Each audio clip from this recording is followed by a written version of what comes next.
Bismillahirrahmanirrahim. Assalamualaikum warahmatullahi wabarakatuh.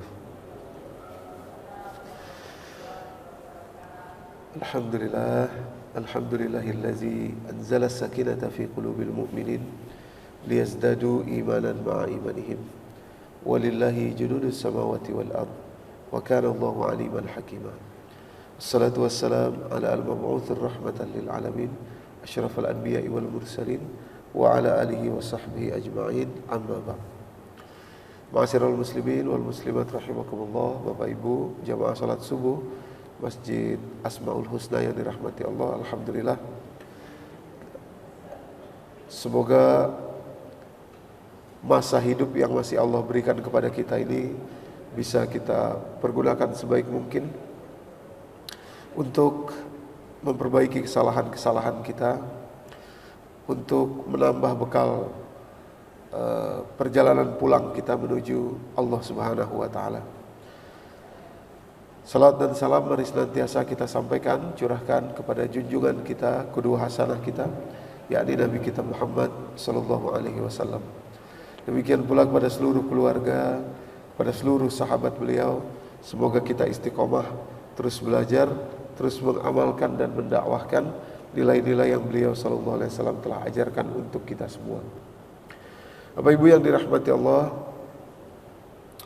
kalau dengar kata-kata bakhil, biasanya kita langsung akan terbawa kepada makna pelit, nggak mau ngasih gitu ya.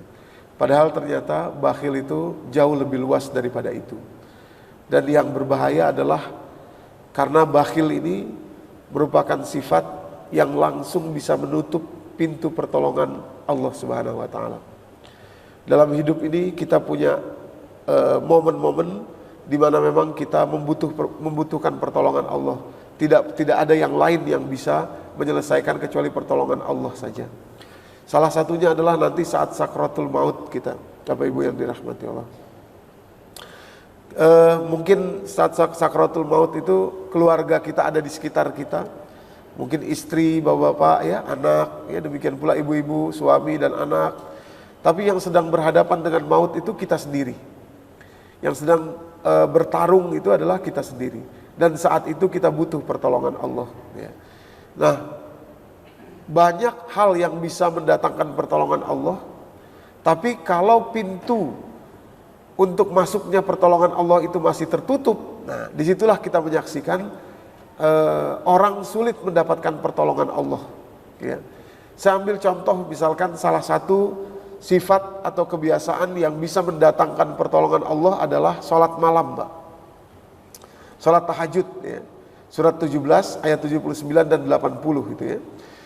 Auzubillahi minasyaitonirrajim, wa minal lail fatahajjat bihi nafilatan laka asa ayyab'asaka rabbuka maqama mahmuda. Wa qur rabbi adkhilni mudkhala sidqin wa akhrijni mukhraja sidqin waj'alni min ladunka sultanan nasira. Dan dari sebagian malam itu bangunlah tahajud, salat tahajud. Nafilatan laka, nanti Allah akan menaikkan, menambahkan bagi kalian. Dan kemudian katakanlah wa qur rabbi adkhilni mudkhala sidqin, ya Allah masukkanlah saya ke tempat masuk yang baik di momentum yang tepat. Wa akhrijni mukhraja sidqin, dan keluarkanlah saya saat saya akan keluar dari satu tempat dalam keadaan yang baik, dalam momentum yang tepat juga. Para mufasir, sebagian mufasir mengatakan ayat yang dimaksud itu adalah saat sakratul maut. Saat kita keluar, ruh kita keluar dari tubuh ini, kita butuh bantuan Allah. Kita betul-betul tidak punya daya kekuatan apa-apa kecuali kita ditolong oleh Allah Subhanahu wa taala. Dan kalimat penghujungnya pada ayat 80 itu, waj'alni min ladunka sultanan nasira, berikanlah saya dari sisi engkau ya Allah pertolongan yang membantu saya, kekuatan yang membantu saya. Nah gitu. Cuma masalahnya Bapak Ibu, kalau pintu pertolongan itu masih ketutup, pintu pertolongan ini kita undang, tapi pintunya kita tutup, nggak bisa masuk dia tuh. Gitu ya. Makanya banyak orang cerita, kenapa ya Ustadz, saya sudah rajin sholat malam, saya sudah rajin sodako, saya sudah rajin puasa sunnah, tapi rasanya pertolongan Allah tuh kok susah banget ya. Gitu. Nah, Jangan-jangan pertolongan itu tertutup, pintunya tertutup Bapak Ibu. Ya, pintu pertolongannya tertutup. Seperti misalkan masjid kita sekarang ini. Kalau kita undang jamaah, ayo datang ke masjid gitu ya. Harus kita pastikan bahwa masjid itu sudah terbuka. Atau rumah kita, ayo nanti datang ke rumah saya ya, jam sekian. Sudah kita pastikan pintunya terbuka. Kalau pintunya masih ketutup, orang datang tapi gak bisa masuk. Demikian pula pertolongan Allah ini. Banyak yang bisa menarik pertolongan Allah, meminta pertolongan Allah. Tapi satu hal dulu yang harus Anda perhatikan, bahwa pintunya sudah Anda buka. Itu. Kalau enggak ya gak bisa masuk lah. Ada orang tanya begini, Ustadz saya tuh bolak-balik doa ke multazam. Ingin agar dapat solusi dari persoalan hidup saya. Tapi kok nggak kelihatan hasilnya ya, kira-kira. Apakah multazamnya yang salah nih? Ya? Apakah hadis nabinya yang salah? Bukan. Boleh jadi kita belum membuka diri kita untuk masuknya pertolongan Allah itu. Ini seperti gelas yang bawa Bapak nih, ya. Di gelas saya dikasih teh manis, anget, ada tutupnya. Ini tutupnya selama masih ada di sini, kita tuang kayak apapun airnya ke dalam sini, airnya ngocor. Tapi gak akan masuk ke dalam gelas Bapak Ibu. Kenapa? Karena masih ada tutupnya. Masih tertutup. Ya. Jadi amat penting, bahkan kalau boleh disebutkan secara lugas, lebih penting memperhatikan bahwa sifat-sifat yang menutup pertolongan Allah itu sudah kita buka. Itu lebih penting, Bapak Ibu. Ya. Pada kesempatan pagi hari ini, satu sifat yang betul-betul langsung menutup pertolongan Allah secara langsung, gitu ya. Nah, ini namanya bakhil. Ya. Bahkan lebih bahaya lagi karena bakhil ini sejauh saya, sependek pengetahuan saya sebelum ini, ya, adalah gak mau ngasih orang. Padahal ternyata nanti setelah kita kupas, orang yang banyak ngasih, itu ada yang bakhil juga. Gitu. Jadi mohon maaf Bapak Ibu ya, dalam bahasa Indonesia ini, kita nih orang yang hidup di dalam bahasa Indonesia, rasanya perlu juga mungkin dibuatkan buku tentang itu ya. Jadi karena kita banyak menyadur dari bahasa Arab, bahasa Indonesia ini banyak menyadur dari bahasa Arab. Tapi ketika disadur itu maknanya terkurangi. Gitu. Dan itu bahaya sekali. Banyak kata-kata yang sangat krusial, contohnya syukur. Syukur kan dalam bahasa Indonesia kita juga pakai kata-kata syukur. Tapi maknanya terkurangi. Dari makna sesungguhnya dari dalam Al-Quran. Syukuran misalkan. Orang merasa, saya udah bikin syukuran kok. Apakah syukuran itu syukur? Belum tentu. Apalagi syukurin. Syukuran aja belum tentu, apalagi syukurin kan. Jadi syukur itu tersadur ke dalam bahasa Indonesia dan banyak makna yang terkurangi. Demikian pula bakhil ini Pak. Dalam benak saya setidaknya dulu ya, pelit gak mau ngasih orang. Padahal banyak orang yang ngasih, memberi begini ngasih, tapi dia bakhil. Nah, nanti kita buka. Oke, saya sudah menyiapkan 6 ayat.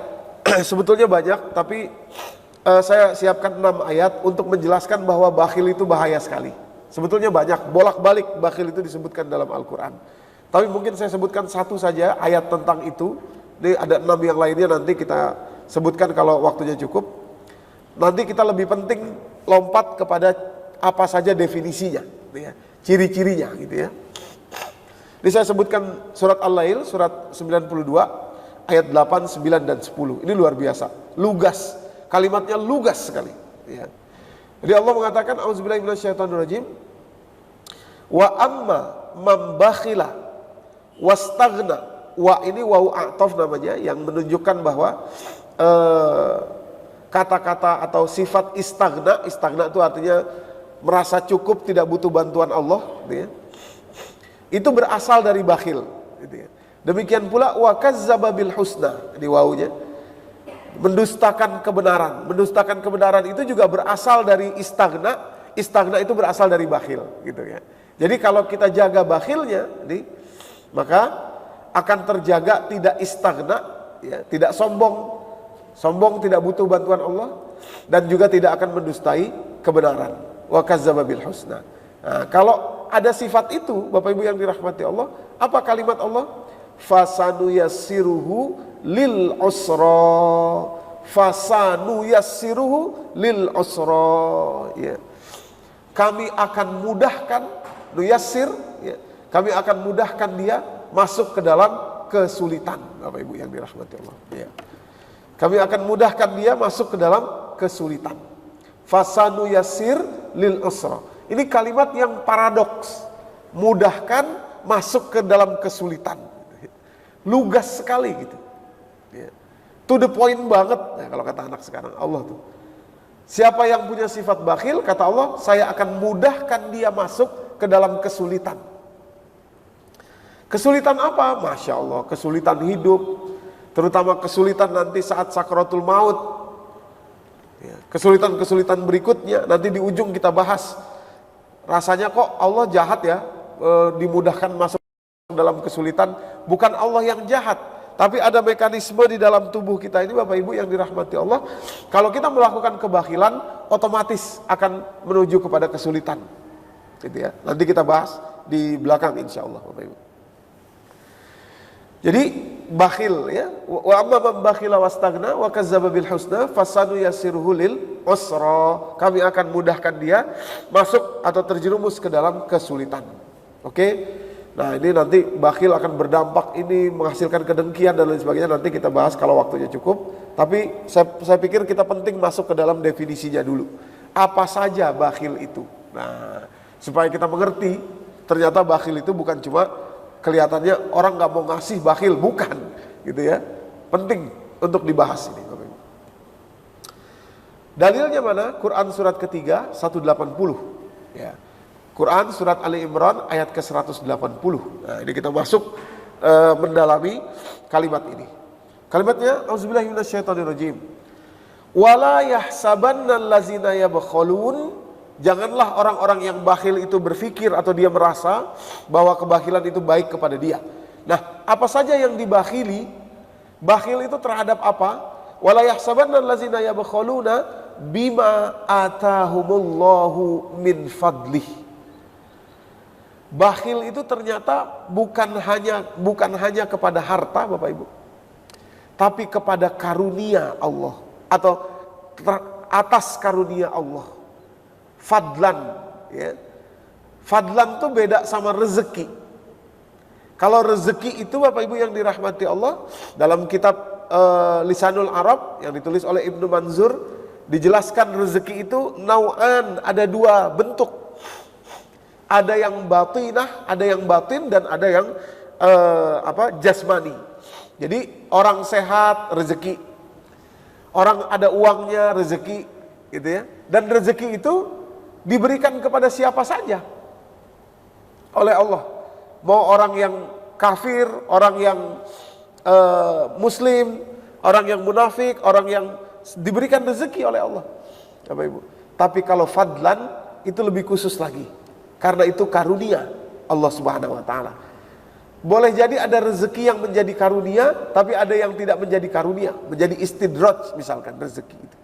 Nah, jadi bakhil itu, maksud saya fadlan itu di dalamnya ada rezeki, tapi rezeki itu seperti apa istilahnya? Rezeki itu SD, anak SD, fadlan itu profesor, gitu ya. Jadi fadlan itu harus melalui rezeki, kira-kira begitu. Ya, harus melalui rezeki, Bapak Ibu. Nah, apa saja fadlan itu kira-kira? Ya, ini saya lompat dulu ya, sehingga nanti kita tahu, tapi nanti kita balik lagi. Contohnya, Pak, ini saya cepat aja ya. Saya ingin contohkan biar gampang dulu, biar Bapak Ibu relate dulu. Contoh salah satu karunia Allah kepada kita yang terbesar adalah, Bapak Ibu, bahwa Allah itu tidak mudah marah kepada kita. Allah tuh nggak gampang marah sama kita tuh. Itu karunia besar. Bayangin kalau Allah gampang marah sama kita. Kita berbuat salah, Allah marah. Salah dikit marah, salah dikit marah, habis kita, Pak. Gitu ya. Bisa Allah buat kita ini ngerasain sakaratul maut terus menerus. Ini kurang ajar hamba saya namanya Doni nih. Nah, marah Allah sama, misalkan begitu ya, sama saya. Dicabut nyawa saya, sebelum keluar masukin lagi. Cabut lagi, masukin lagi, cabut lagi, masukin lagi, biar dia ngerasain mati, sakaratul maut berkali-kali. Kalau Allah mudah marah tuh begitu. Tapi karunia Allah ini luar biasa. Allah tunggu dulu, biarin dulu deh hamba saya nih, namanya si Doni ini, biar dia, siapa tahu nanti dia bertaubat, siapa tahu nanti dia mengerti, memahami, siapa tahu nanti dia sadar diri. Ditunggu oleh Allah, nggak gampang marah. Allah tidak gampang marah kepada kita, itu bentuk karunia besar. Nah sekarang begini Pak, Allah memberikan karunia itu kepada kita, tidak gampang marah Allah kepada kita. Tapi kalau kita gampang marah sama orang lain, dalam kehidupan kita ini orang salah dikit marah, salah anu dikit marah, nggak bisa ini dikit marah. Bukankah Allah memberi banyak kepada kita dan kita bakhil untuk memberikan apa yang Allah berikan kepada kita itu? Itu maksudnya. Ya. Bakhil, itu bakhil. Jadi orang yang gampang marah itu bakhil gitu. Kenapa? Allah aja nggak gampang marah sama Anda gampang marah sama orang. Nah, gitu, kira-kira. Jadi bukan hanya soal uang. Ya. Nah, ini kita ambil contoh satu dulu, nanti supaya relate ya. Sekarang kita kembali dulu. Dari mana dalilnya? Nanti pelan-pelan kita buka. Tapi kembali ke sini dulu. Jadi yabkhuluna bima atahumullahu min fadlih. Orang itu bakhil terhadap karunia yang Allah berikan kepada dia. Bukan cuma rezeki ya, tapi karunia yang Allah berikan kepada dia. Nah, gitu ya. Oleh karenanya maksud karunia tadi ada dua, Bapak Ibu. Ada yang sifatnya rezeki atau harta, boleh kita sebut begitu, dan yang sifatnya non harta atau bukan yang bentuknya kekayaan atau rezeki ya. Dalam hal harta apa saja? Dalam hal harta itu bentuk bakhil dalam hal harta itu apa saja? Nah, kita buka surat ke-70 Al-Ma'arij ya, surat ke-70 ayat 24 dan 25. Saya ingin menunjukkan bakhil dalam soal harta. Jadi jangan kita pikir orang yang banyak ngasih itu tidak bakhil, karena maksud Allah bukan begitu bakhil itu ya. Baik. Kalimat Allah begini Bapak Ibu. Auzubillahi minasyaitonirrajim. Wallazina fi amwalihim haqqum ma'lum. Orang-orang yang selamat itu adalah orang-orang yang mengerti, sadar betul, mengalokasikan dalam rezeki yang diberikan kepada dia. Haqqum ma'lum, ada hak yang dia ketahui ya, ada hak yang dia ketahui. Dan ini bukan zakat. Taunya bukan zakat tuh dari mana? Karena asnafnya itu beda sama zakat ya. Maaf, bisa minta tisu Mas?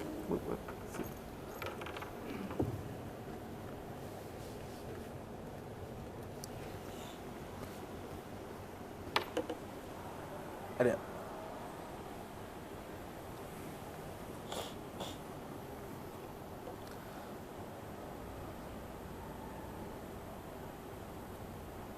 Oh iya, terima kasih.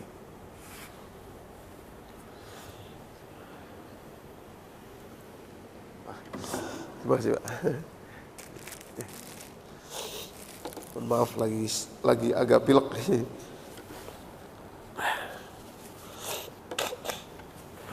Baik, kita lanjut ya Bapak Ibu. Jadi asnafnya itu berbeda dari zakat.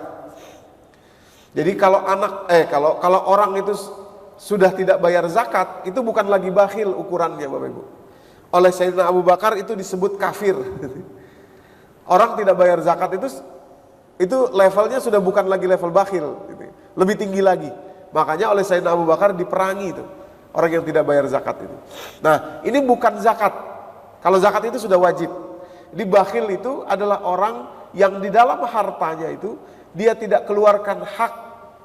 Penting untuk kita katakan hak itu, karena hak itu berbeda daripada kewajiban zakat. Lisaili wal mahrum, kepada orang-orang yang meminta dan orang-orang yang tidak meminta. Bapak Ibu. Penjelasan lebih detailnya pada surat ke-16, surat An-Nahl ayat 71 Bapak Ibu ya. Nah, ini menarik sekali. Kalimatnya begini. A'udzubillahi minasyaitonirrajim. Wallahu faddala ba'dakum ala ba'din fir rizq. Allah melebihkan sebagian kalian dalam hal rezeki kepada sebagian yang lain. Ya. Yang menarik kalimat berikutnya, faman lazina fuddilu biraddi rizqihim. Kalau di terjemahan Bapak Ibu, saya sudah cek hampir seluruh cetakan terjemahan bahasa Indonesia Quran, demikian pula yang digital.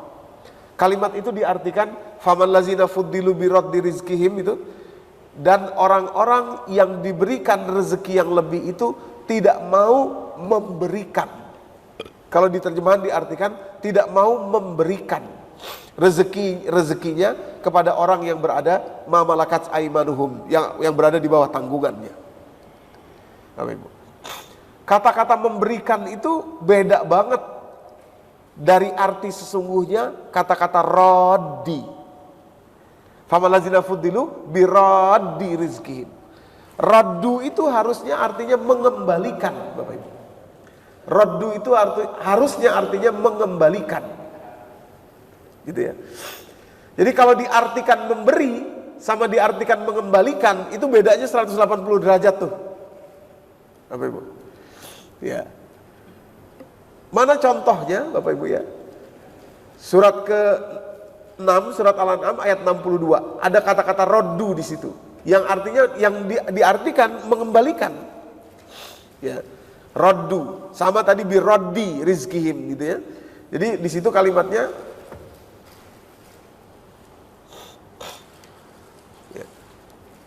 di situ kalimatnya summa ruddu ilallahi maulahumul haq. Kemudian setiap nyawa itu, setiap ruh itu akan dikembalikan kepada Allah sang pemiliknya.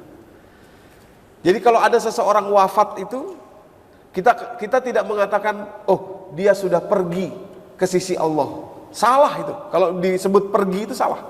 Kenapa? Yang benar itu dia sudah kembali ke sisi Allah. Kenapa? Karena asalnya bukan dari sini. Itulah kata-kata raddu, dikembalikan kepada pemiliknya. Summa ruddu ilallahi maulahumul haq. Ini bedanya besar sekali Bapak Ibu. Coba kita kembali sebentar ya tadi. Surat An-Nahl ayat 71. Dan orang-orang yang diberi rezeki lebih itu, kalau dalam terjemahan diartikan tidak mau memberikan. Memberi itu kan saya punya nih, punya saya misalkan. Saya kasih ke Bapak Ibu, saya kasih ke Pak Yanis misalkan. Ini Pak, buat Bapak saya berikan. Ini memberi, kenapa? Karena punya saya kasih. Gitu kan, memberi. Tapi yang Allah maksud tuh bukan begitu. Ketika kita mengeluarkan sesuatu itu mengembalikan. Artinya apa? Bukan punya Anda, bukan punya kita. Gitu ya. Nah, singkat cerita Bapak Ibu, orang-orang yang mengeluarkan sesuatu dari dirinya kepada orang lain dan dia merasa itu memberi, punya dia yang dia beri, bukan dikembalikan, maka orang itu bakhil. Itu maksudnya. Itu. Bakhil. Kenapa? Karena dia merasa dia memberi. Padahal bukan punya dia. Haqqum ma'lum lis-sa'ili wal mahrum. Haknya orang itu, miliknya orang lain, bukan milik kita. Biraddi rizqihim. Gitu ya. Nah, ini persoalannya sangat halus sekali. Maka itu kita akan saksikan banyak orang yang ngasih, tapi solusi hidupnya sulit untuk dia dapatkan. Kenapa? Karena pada prinsipnya, pada dasarnya sebetulnya dia bakhil. Dia ngasih, tapi dia pikir dia yang memberi itu. Kalau bukan gua siapa dulu nih? Ya. Itu dulu saya yang kasih tuh. Itu dulu saya yang memberi itu. Itu dulu saya yang ini. Itu dulu saya yang begitu. Seterusnya. Bapak Ibu. Ya. Padahal itu mengembalikan. Ya. Biraddi rizqihim. Gitu. Ya. Mengembalikan. Ya. Nah, ini yang pertama. Harta itu dititipkan Allah kepada kita untuk dikembalikan. Ya, tugas kita itu adalah mengembalikan. Jadi kalau kita tidak mau bakhil, ketika kita memberi itu, atau ketika kita mengeluarkan sesuatu, nah kita tidak boleh merasa itu milik kita. Itu ya. Karena itu artinya bakhil di dalam diri kita. Oke, jadi soal harta yang disebut bakhil itu begitu. Bukan berarti tidak memberi, ya, bukan berarti tidak mengeluarkan, tapi mengeluarkan dengan catatan, ya. Itu adalah milik saya. Nah, itu bakhil namanya. Sekarang golongan kedua, bakhil yang bukan materi, ya. Bakhil yang bukan materi, Bapak Ibu, ya. Mana dalilnya? Quran surat kedua ayat 195. Ya. Kalimat Allah di situ menunjukkan kepada kita bahwa bakhil itu bukan hanya materi. Wa anfiqu fi sabilillah, dan berinfaklah kalian di jalan Allah. Infak fi sabilillah tentu saja harta, ya. Tapi lagi-lagi ada wawu di situ yang menggandengkan antara infak fi sabilillah dengan yang bukan infak bentuknya, bukan harta. Kalimatnya wala tulqu bi aidikum ila tahlukah, dan jangan kamu belenggu tanganmu, kemudian akhirnya kamu akan masuk ke dalam satu kebinasaan, ya. Maksudnya membelenggu tangan itu apa? Wa ahsinu, tidak mau berbuat baik kepada orang lain. Maka itu kalimatnya dan berbuat baiklah. Artinya apa? Berbuat baik, berbuat ihsan ini Bapak Ibu, itu adalah sama seperti infak tadi di awal, ya, infak. Wa ahsinu, berbuat baiklah. Itu digandeng oleh wawu a'tof, ya, di sini. Infak harta dengan berbuat baik kepada orang lain, itu maksudnya adalah sama-sama infak nilainya. Wa ahsinu, berbuat baiklah kamu kepada orang lain. Bahkan ayat ini ditutup dengan kalimat innallaha yuhibbul muhsinin. Allah mencintai orang-orang yang berbuat baik, Bapak Ibu. Ya, berbuat baik kepada siapa? Kepada orang lain tentu saja. Innallaha yuhibbul muhsinin. Jadi Bapak Ibu yang dirahmati Allah, dari sini kita bisa pahami kemudian bahwa kalau orang itu enggan berbuat baik kepada orang lain, sama artinya dia bakhil. Karena tadi perintahnya sejajar antara infak di jalan Allah dan wala tulqu bi aidikum ila tahlukah wa ahsinu, dan berbuat baiklah. Ya. Muhsinin, ya. Gitu ya, muhsinin. Gitu. Nah dari sini baru kita bisa memahami, ya, perintah Allah untuk berbuat baik itu apa saja. Sehingga kalau kita tidak melakukannya, itulah kebakhilan. Nah, kira-kira begitu. Ya. Apa saja dia? Tinggal kita buka nih Al-Quran, ya. Di mana ada kata-kata wallahu yuhibbul muhsinin, innallaha yuhibbul muhsinin, kemudian ada ciri-cirinya. Berarti itulah perbuatan baik yang Allah perintahkan. Ya. Artinya kalau kita tidak berbuat baik seperti itu, atau kita tidak punya sifat itu, itu artinya orang bakhil. Sederhana sekali. Ya. Ayat pertama, ayat ke 134 dari surat Ali Imran. Sering kita dengar Bapak Ibu, ya, kalimatnya Auzubillahi minasyaitonirrajim, allazina yunfiquna fis sarra'i wad dharra. Itu orang yang berbuat baik tuh. Muhsin, ya, yaitu orang yang berinfak di jalan Allah baik di masa sempit maupun di masa lapang kehidupannya, ya. Wal kadhiminal ghaiz, yang kedua adalah menahan marahnya, orang yang menahan marah. Wal afina 'anil nas, orang yang mudah memaafkan manusia. Wallahu yuhibbul muhsinin, itulah orang-orang yang muhsinin. Artinya apa? Dari tiga ciri itu, kalau ada keterbalikannya, ya, berbanding terbalik 180 derajat dari ciri itu, itulah bakhil. Ya. Nah, jadi apa saja dia? Yang pertama, Allah katakan tadi, allazina yunfiquna fis sarra'i wad dharra. Orang muhsinin itu, orang yang berbuat baik itu adalah orang yang infak baik di masa sempitnya maupun di masa lapangnya. Artinya, kalau orang infak ada maunya saja, berarti itu orang bakhil, Pak. Contoh, orang infak di masa sempit, contoh, dia sakit misalkan, ya. Karena sakit itu dia pengen sembuh. Caranya kemudian dia undang anak yatim misalkan. Yuk kita bikin santunan yatim deh, kasih duit anak yatim, kasih makan. Untuk apa? Saya ingin dengan ini jadi wasilah supaya sakit saya sembuh. Apa enggak boleh? Boleh. Boleh. Wabtagu ilaihil wasilah ya ayyuhallazina amanu taqullaha wabtagu ilaihil wasilah. Surat Al-Maidah ayat 35 itu. Carilah wasilah, menuju Allah. Bertakwalah kepada Allah dan carilah wasilah. Boleh. Tapi yang harus kita perhatikan, Bapak Ibu yang dirahmati Allah, supaya nggak bakhil ini, begitu keinginan tadi sudah tercapai, jangan lupakan anak yatimnya. Jangan lupakan infaknya. Kalau kita lupakan setelah dapat apa yang kita inginkan, nah, itu maksudnya bakhil, Bapak Ibu. Kenapa? Ya ada maunya dia saja. Karena pas ada maunya dikasih, pas ada maunya. Tapi begitu maunya sudah selesai, sudah dapat, ya sudah. Istilahnya ada udang di balik bakwan. Di balik bakwan. Itu ya, Bapak Ibu. Nah, itu bakhil tuh. Maka hati-hati juga nih ya dalam tahun-tahun pemilu ini ya. Ada orang ngasih gitu ya, ayo pilih saya, pilih saya. Kita tahu selama udah ngasih nanti sudah, kalau dia udah dapat dia sudah lupa, jangan dipilih lagi tuh. Artinya apa? Itu bakhil itu gitu. Bapak Ibu, dia memang ada maunya saja, dia memberi itu ada maunya saja, gitu ya, bakhil. Jadi orang seperti ini nanti sulit untuk mendapatkan pertolongan Allah, karena Allah katakan tadi fasanu yasiruhu lil usra, kami akan kunci atau kami akan mudahkan dia menuju kepada keburukan atau kesulitan atau kesengsaraan, Bapak Ibu. Ya. Yang kedua tadi sudah kita bahas sedikit, orang yang gampang marah, gitu ya. Orang yang mudah marah itu bakhil, Bapak Ibu. Ya. Tadi saya katakan Allah saja tidak mudah marah sama kita, tapi kalau kita mudah marah sama orang, artinya Allah beri banyak kepada kita, kita nggak mau ngasih ke orang, ya, bakhil. Ya kan? Yang ketiga, ya, wal afina anin nas, orang yang berbuat baik adalah orang yang mudah memaafkan manusia.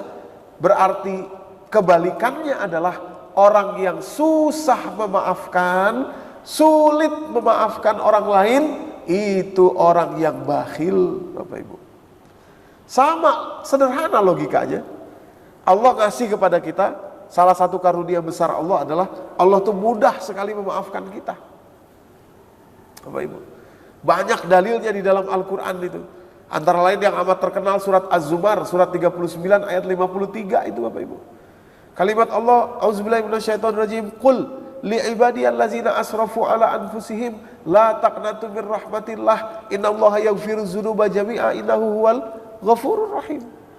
Katakan, sampaikan kepada hamba-hambaku yang telah melampaui batas, berbuat dosa yang amat keji, melampaui batas terhadap dirinya sendiri, jangan dia berputus asa terhadap rahmat Allah. Allah mampu mengampuni semua dosa, kata Allah. Karena Allah Maha Pengampun lagi Maha Penyayang. Ya. Allah aja segitu baiknya sama kita, mudah memaafkan kesalahan-kesalahan kita kalau kita bertaubat, Bapak Ibu. Nah, kalau kita susah maafin orang, itu artinya kita bakhil. Ya. Dan nanti pertolongan Allah jauh dari kita. Susah masuk kepada kita pertolongan Allah. Padahal kita sering melakukan hal-hal yang mendatangkan pertolongan Allah seperti sholat malam tadi. Tapi karena cangkirnya masih ketutup, nggak masuk Pak airnya itu. Itu maksudnya. Jadi kadang-kadang jangan nyalahin Allah kalau pertolongan itu belum datang kepada kita. Kenapa? Karena kita sendiri ternyata menutup diri, Bapak Ibu.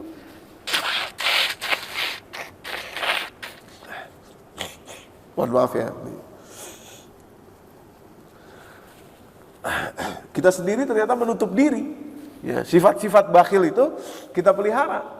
Salah satunya adalah sulit memaafkan orang. Ya, nanti kita buka di ujung nanti. Sulit memaafkan itu menyimpan betul-betul rasa, menyimpan betul-betul penyakit dalam diri kita. Ya. Apalagi kalau orang sudah datang minta maaf, waduh itu sulit. Jangan sampai kita tidak bisa memaafkan. Jangan sampai kita sulit memaafkan kalau orang sudah datang minta maaf, Bapak Ibu yang dirahmati Allah. Nah, caranya gimana? Caranya selalu lihat bahwa kita ini juga butuh dimaafin Allah gitu. Kita butuh karunia Allah, kemaafan kepada kita. Kalau kita sulit maafin orang, nanti Allah bilang gini sama kita, kamu aja bakhil sama orang. Sekarang saya juga bakhil sama kamu lah, kata Allah. Saya gak mau maafin kamu. Gitu Pak. Nah, dengan kita tidak bakhil tadi, kita sedang mendulang cinta Allah nih Bapak Ibu ya. Wallahu yuhibbul muhsinin. Nah ini dia nih. Emang nggak gampang maafin orang tuh, susah emang, apalagi yang sudah melakukan sesuatu yang amat menyakitkan bagi diri kita. Tapi bayarannya gede Bapak Ibu. Bayarannya apa? Cinta Allah. Nah, kalau Allah sudah cinta itu udah selesai semuanya, itu sudah. Itu ya, cinta itu sudah. Wallahu yuhibbul muhsinin sudah. Nah, jadi untuk itu kita maafin orang.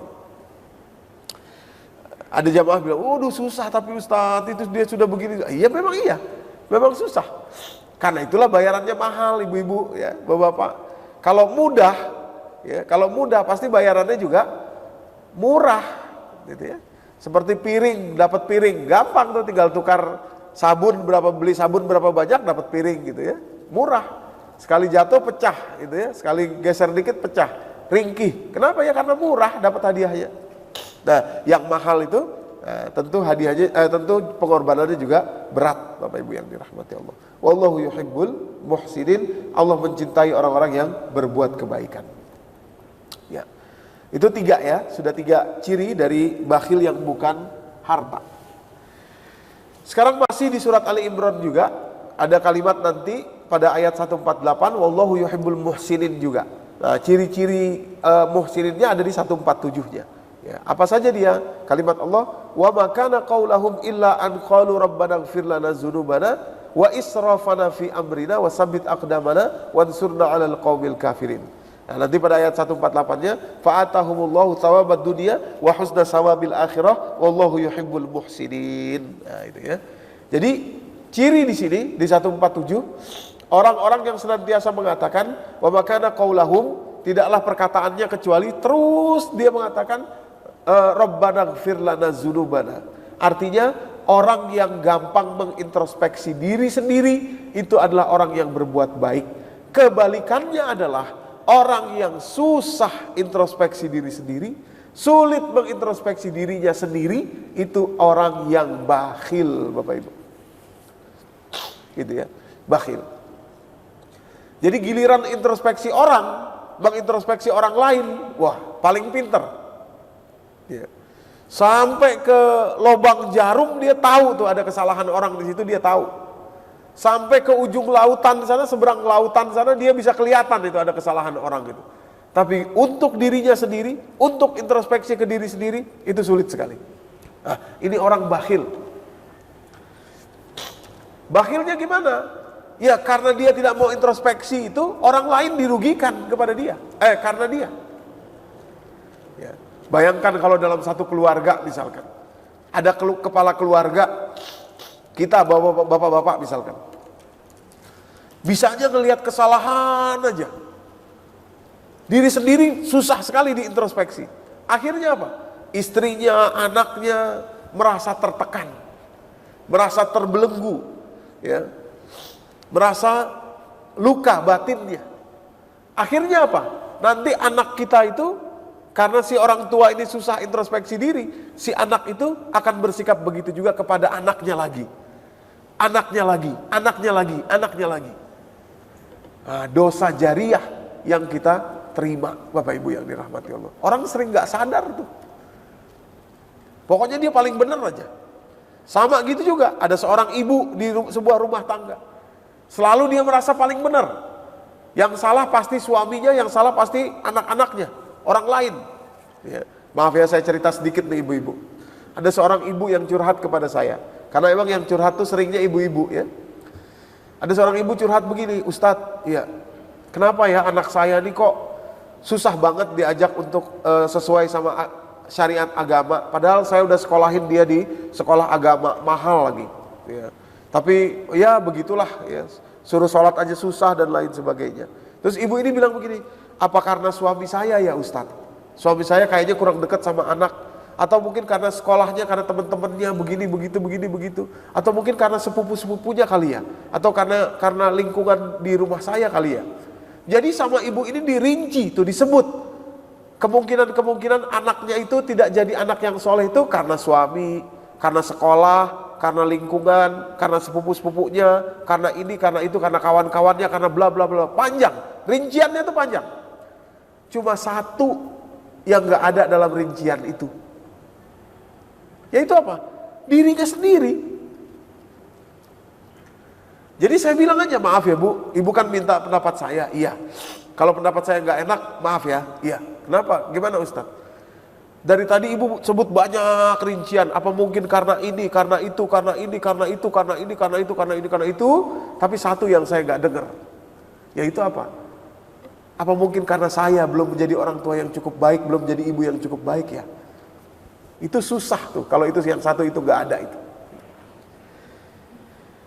Jadi bisa kebayang bahwa ini otoritarian gitu kira-kira ya. Pokoknya saya paling benar, udah yang ya, kalau ada satu kesalahan nih pasti orang lain nih yang salah nih.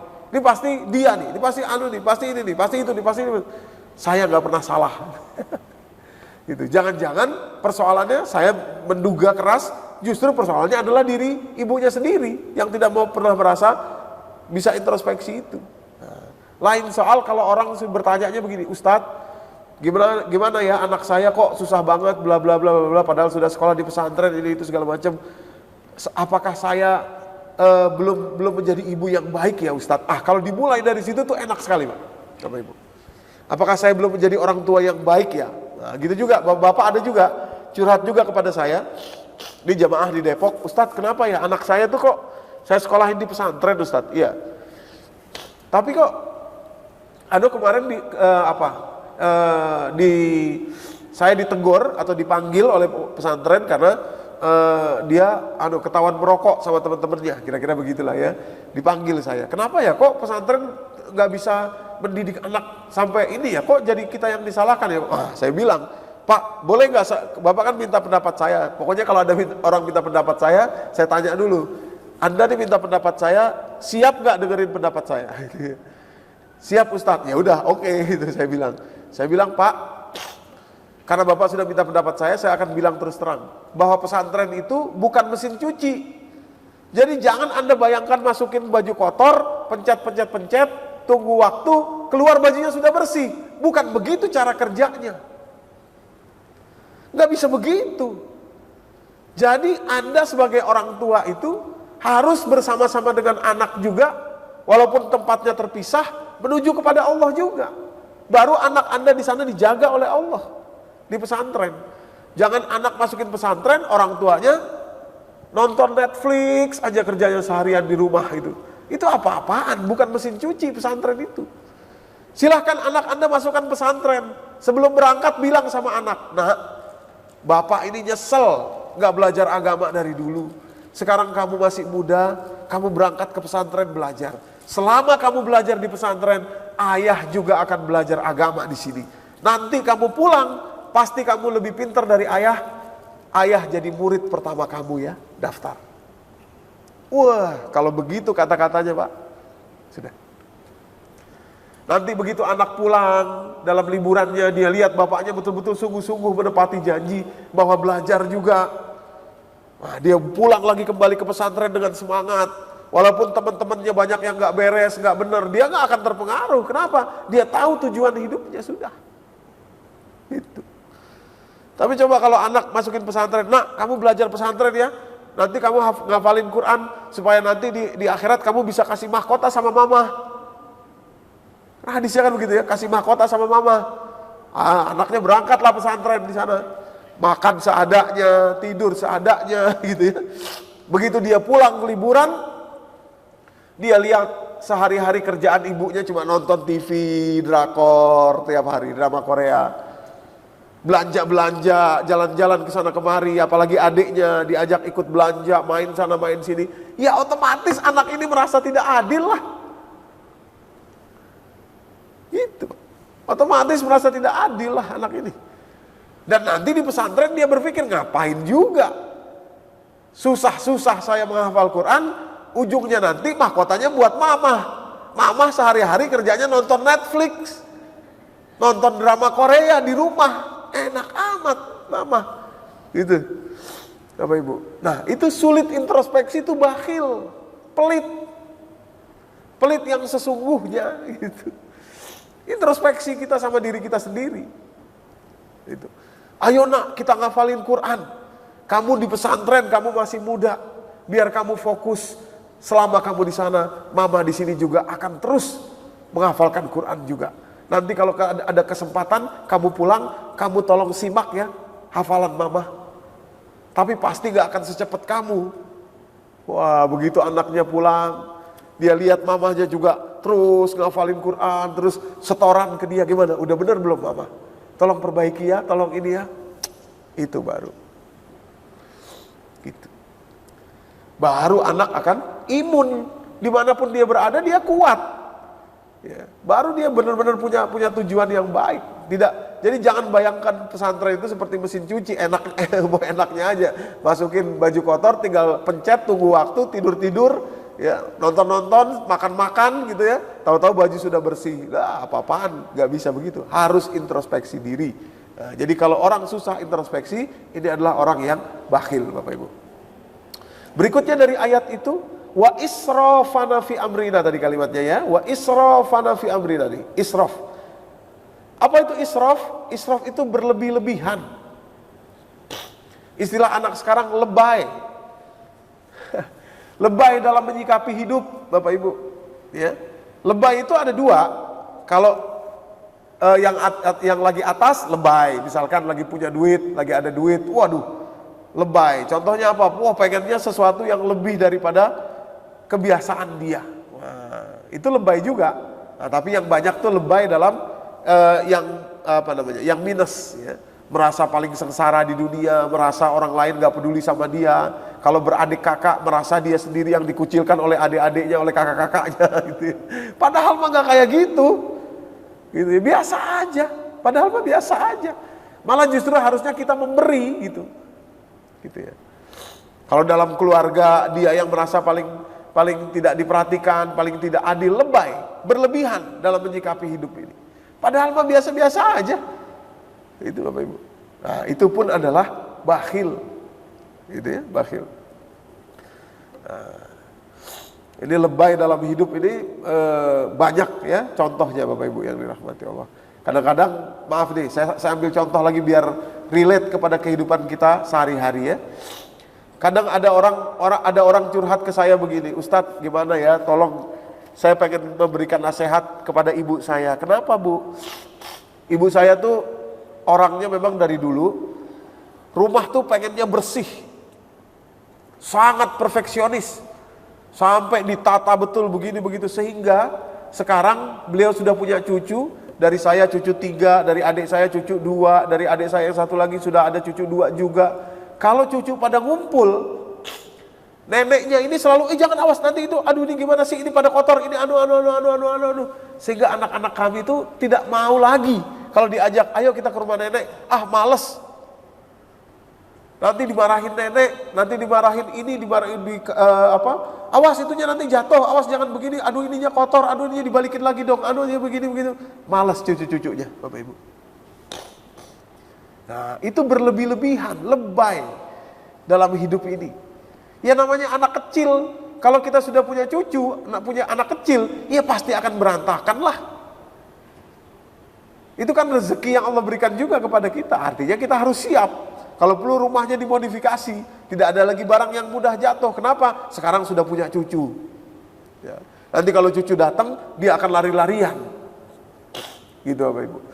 Nah, jadi berlebihan dalam perfeksionis itu, rumahnya harus bersih, harus jadi kalau cucunya numpahin apa, stresnya minta ampun.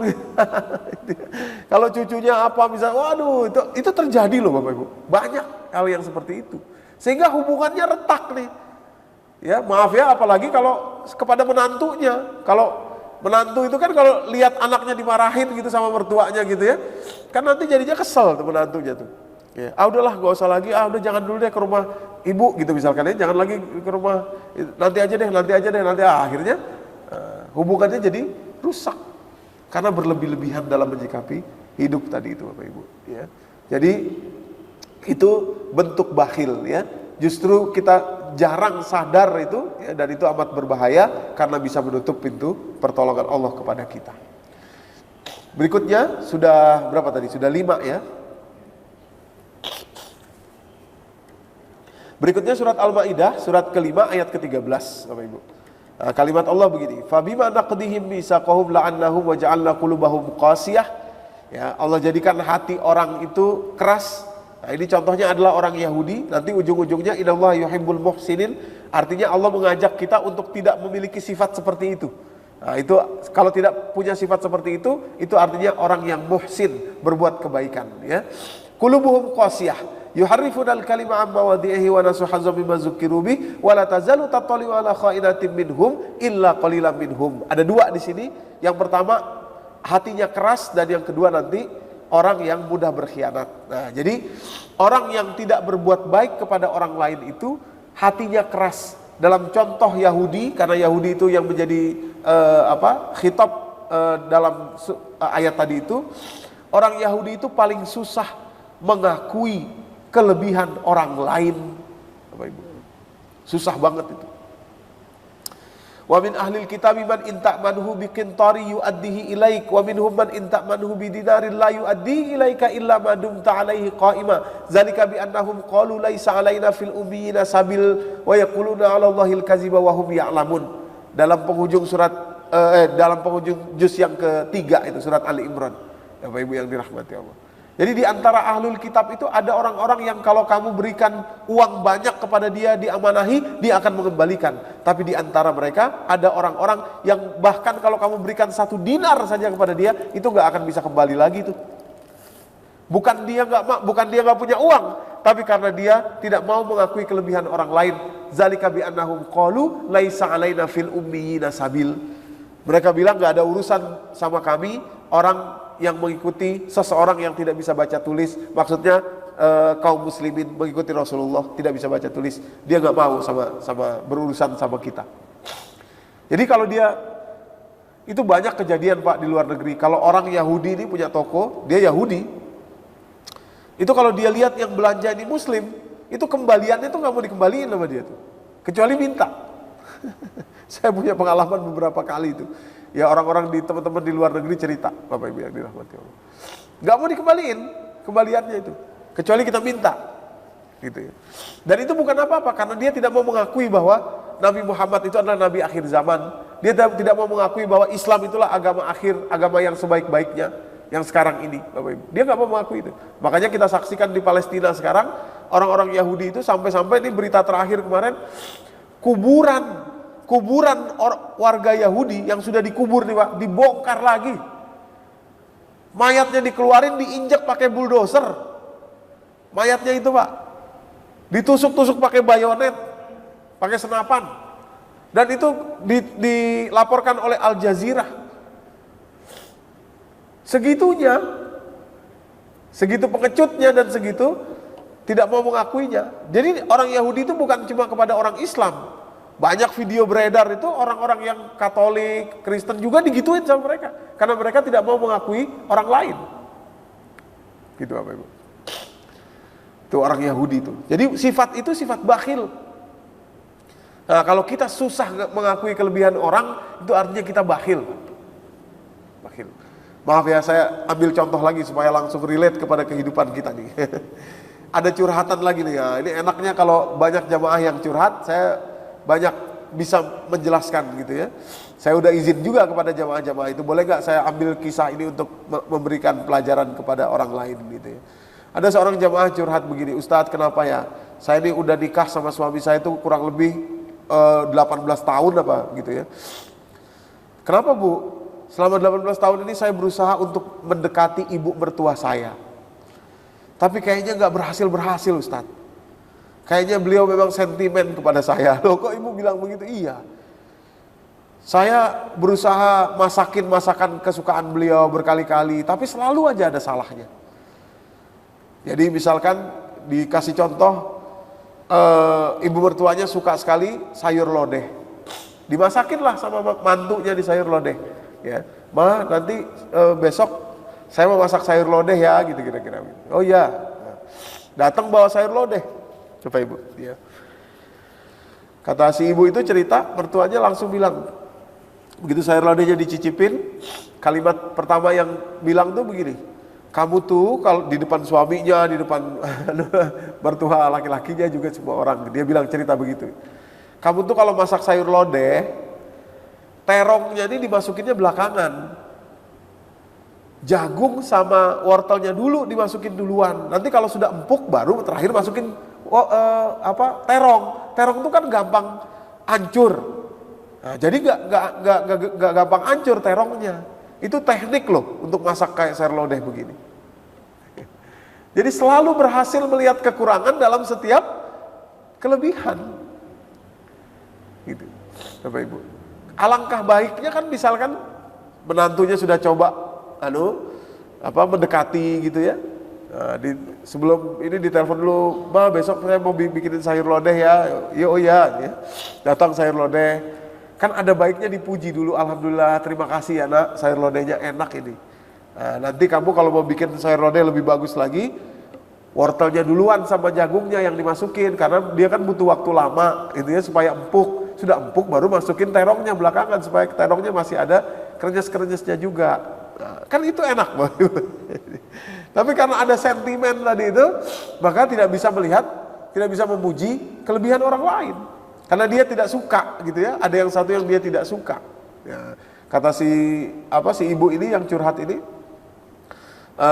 memang dulu ibunya itu, ibu mertuanya itu pengen anaknya ini menikah dengan orang lain yang profilnya lebih tinggi lah kira-kira gitu, sama-sama dokter atau sama-sama apa gitu kira-kira begitu ya. Nah ini nggak boleh Bapak Ibu, ini bakhil nih, pelit. Bayangkan sudah belasan tahun seperti itu, bahaya ya. Nanti ujung-ujungnya rusak dirinya sendiri. Yang ketujuh tadi khainatin minhum, atau berkhianat. Orang yang berkhianat terhadap orang lain itu bakhil. Ya kenapa? Karena Allah aja nggak pernah berkhianat sama dia. Bolak-balik Allah katakan innallaha la yukhliful mi'ad. Allah tidak akan mengingkari janji. Allah itu tepat janji. Nah, itu.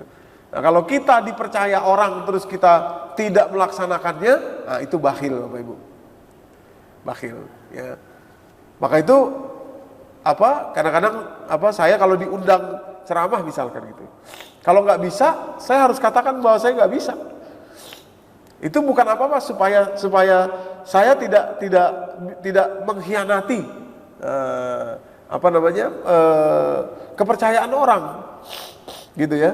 Jadi kalau misalkan sekarang nih, apalagi sudah bisa offline gitu ya, dari Karawaci kemarin dari acara paginya di Karawaci, acara siangnya zuhur nanti di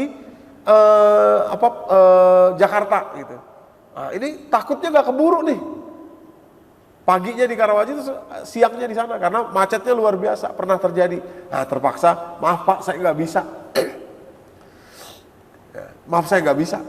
Bukan apa-apa, kalau nggak keburu nanti gimana? Kan nggak enak. Orang sudah bikin persiapan acara dan lain sebagainya. Lebih bagus yang lain saja. Nah, kira-kira begitu, Bapak Ibu. Tapi kalau bisa ya bisa, gitu ya. Nah, jadi itu kita mempertimbangkan agar kita tidak masuk menjadi orang yang berkhianat terhadap kepercayaan yang orang berikan kepada kita, apalagi yang Allah berikan juga kepada kita. Itu luar biasa Bapak Ibu ya. Dampaknya luar biasa untuk kita. Bakhil ya. Nah, ini 7 kriteria bakhil yang bukan harta Bapak Ibu. Nah, nanti ini tadi sudah kita sampaikan surat Al-Lail tadi ya, fasanuyassiruhu lil usra. Kami akan mudahkan orang yang bakhil itu masuk ke dalam kesengsaraan. Gimana sih maksudnya? Di dunia ya, sebelum nanti di akhirat, sebelum nanti saat sakaratul maut, di dunia aja udah ketahuan Pak. Nih, di tubuh kita ini Bapak Ibu yang dirahmati Allah, ada 4 hormon kebahagiaan. Hormon itu diproduksi oleh kelenjar di dalam tubuh kita. Ada 8 kelenjar di tubuh kita, mulai dari hipotalamus, pituitari, kelenjar timus, kelenjar tiroid, kelenjar gonad yang paling bawah, pankreas itu juga kelenjar memproduksi hormon ya. Hormon itu adalah neurotransmitter, saling menghubungkan satu dengan yang lainnya Bapak Ibu yang dirahmati Allah. Nah, ada 4 hormon kebahagiaan. Jadi kalau kita merasa bahagia itu pasti satu di antara 4 hormon ini ada. Nah, kalau orang bakhil atau egois gitu ya, itu hormonnya dopamin Bapak Ibu. Nih dopamin. Kalau endorfin itu hormon yang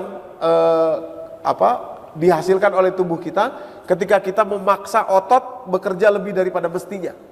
Contoh, orang kalau senyum gini, senyum aja gini.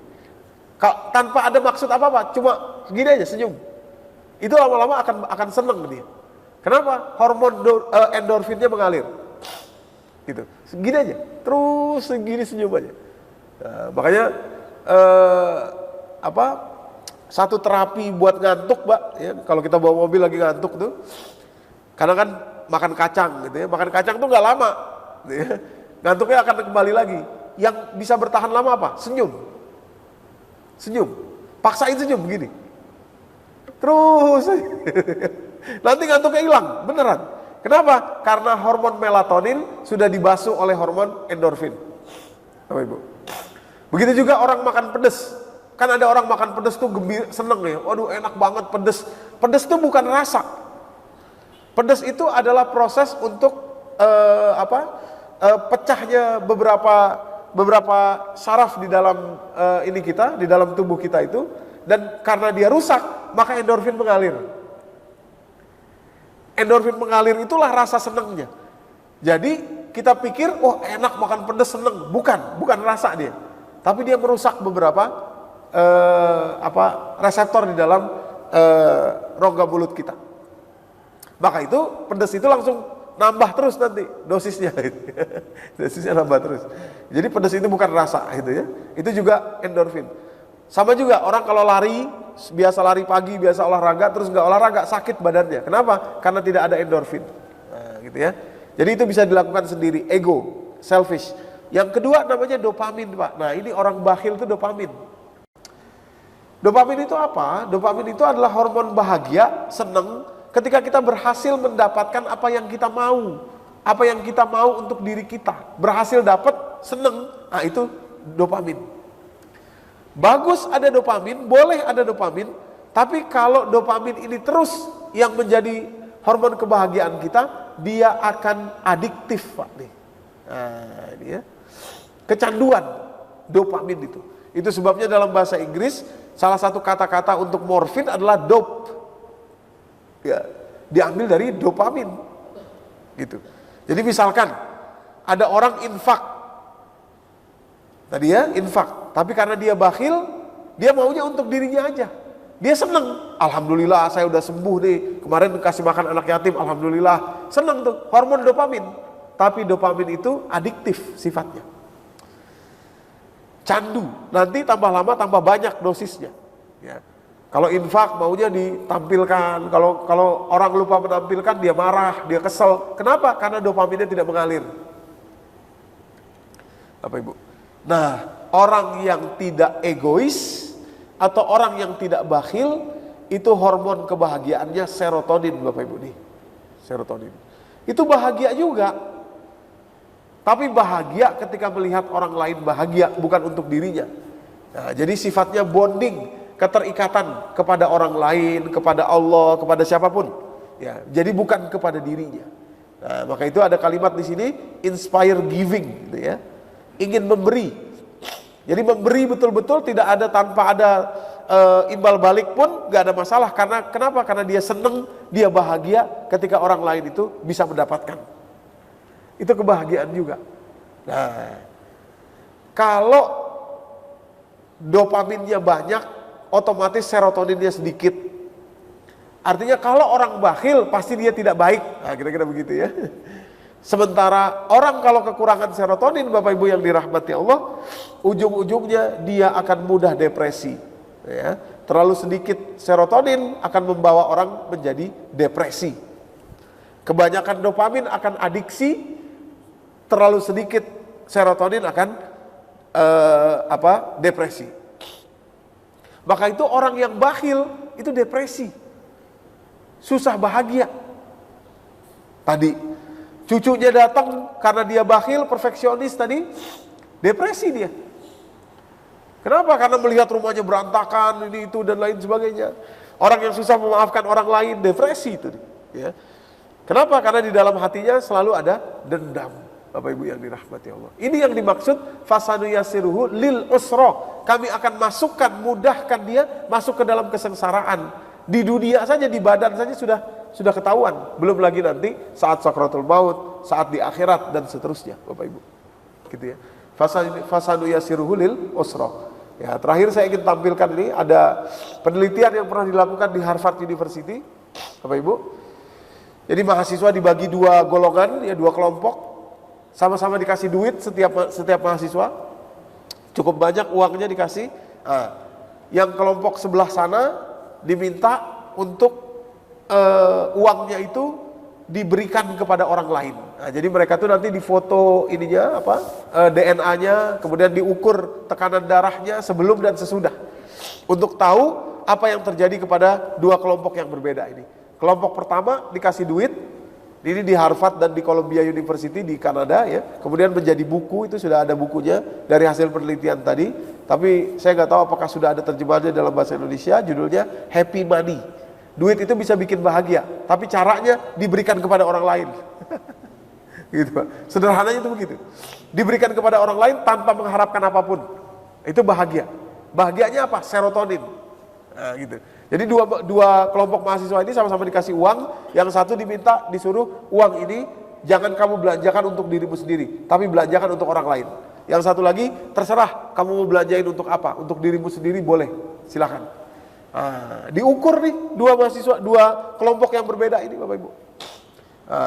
Jelas ukurannya bahwa yang memberi kepada orang lain itu lebih bahagia, lebih sehat, tekanan darahnya lebih baik, hormon serotoninnya lebih baik, kemudian juga sel-sel di dalam tubuhnya lebih sehat karena dia memberikan untuk orang lain. Itu dilakukan beberapa hari selama 1 minggu Pak. Kasih duit, dia suruh cari orang untuk diajak makan misalkan, ayo kita makan yuk, ini saya bayarin, misalkan. Ayo kita ngopi yuk, saya bayarin, ini saya gitu. Itu lebih bahagia daripada orang yang uangnya untuk dirinya sendiri, Bapak Ibu yang dirahmati Allah. Ya, nah, itulah yang saya maksud di awal tadi dengan kalimat fasanu yassiruhu lil usra. Kami akan mudahkan orang itu yang bakhil itu masuk kepada kesulitan, Bapak Ibu. Baik, mungkin ini saja yang bisa saya sampaikan, Bapak Ibu yang dirahmati Allah, bahwa bakhil itu bukan cuma harta, ya, harta termasuk, tapi bukan cuma itu. Ada baiknya kita ulang sebentar secara cepat. Nomor 1, orang yang infaknya itu ada maunya, itu bakhil, gitu ya. Ada maunya saja, gitu ya. Kalau sudah maunya itu terpenuhi, dia sudah lupa, gitu ya. 2, orang yang gampang marah, itu bakhil, karena Allah tidak gampang marah sama kita. 3, orang yang susah memaafkan orang lain, itu juga bakhil. Kenapa? Ya Allah saja mudah memaafkan kita. Ya. Kan bakhil itu terhadap karunia yang Allah beri. Berikutnya yang keempat, orang yang sulit mengintrospeksi diri, itu bakhil. Ya. Yang kelima, orang yang berlebihan dalam menyikapi hidupnya, baik hidup yang keberadaan atau ketidakberadaan, itu adalah orang yang bakhil, Bapak Ibu. Yang keenam dan ketujuh, orang yang keras hatinya, sulit memaafkan sulit memuji orang lain, ya, mengakui kelebihan orang lain itu susah sekali buat dia, itu adalah orang yang bakhil. Demikian pula orang yang berkhianat atas amanah yang diberikan kepada dia, itu adalah orang yang bakhil. Nanti kita akan saksikan orang seperti itu susah mendapatkan pertolongan Allah, Bapak Ibu yang dirahmati Allah. Wallahu a'lam bishawab. Billahi taufiq wal hidayah. Wassalamualaikum warahmatullahi wabarakatuh.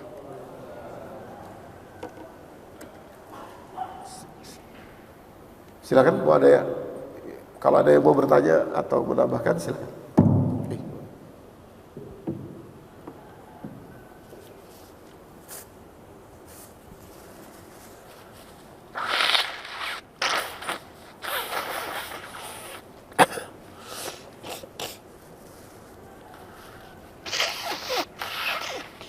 Cukup?